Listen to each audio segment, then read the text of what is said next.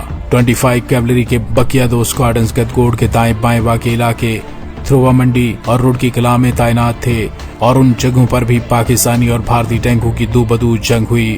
دراصل علاقے میں گنے کے کھیت لگے ہوئے تھے، اسی لیے کھیت ٹینکوں کو چھپا لیتے اور وہ دور سے نظر نہیں آتے تھے۔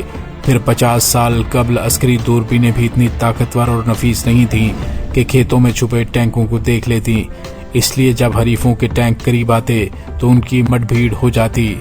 ناظرین، گدگوڑ کے دائیں بائیں واقع علاقوں میں بھی لڑائیوں کے دوران پاکستانی جوانوں نے حملہ آور بھارتی ٹینک تباہ کر دیے۔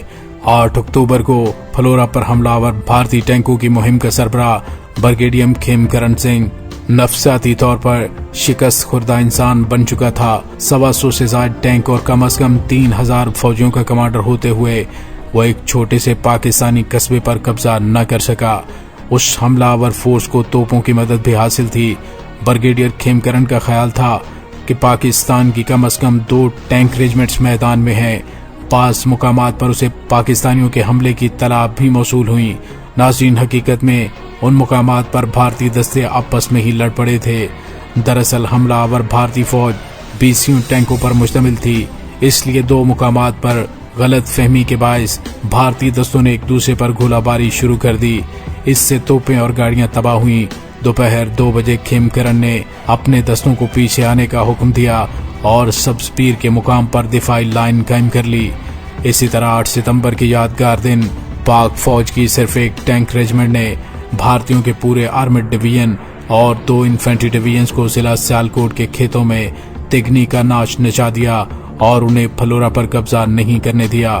ناظرین، یہ قابل فراموش کارنامہ 2 عوامل کی بنیاد پر وجود میں آیا۔ 25 کیولری کے کمانڈر لیفٹیننٹ کرنل نثار احمد خان نے انتہائی خطرناک صورتحال میں اوسان بحال رکھے۔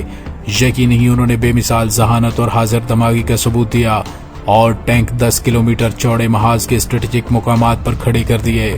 نمبر 2، 25 کیولری کے ہر آفیسر اور جوان نے کمال دلیری اور شجاعت کا مظاہرہ کیا۔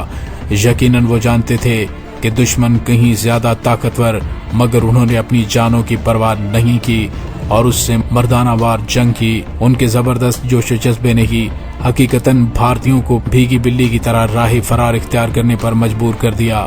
لازوال دلیری دکھانے پر خاتمہ جنگ پر 25 کیولری کو 5 ستارہ جرت، 10 تمغہ جرت ملے اور کمانڈر بری فوج جنرل موسیٰ خان نے کیولری کے جوانوں اور آفیسرز کو مرد آہن یعنی مین آف سٹیل کا خطاب دیا۔ ناظرین، اس کے ساتھ ہی ڈاکٹر علی کو اجازت دیجیے۔ پاک فوج زندہ باد، پاکستان پائندہ باد۔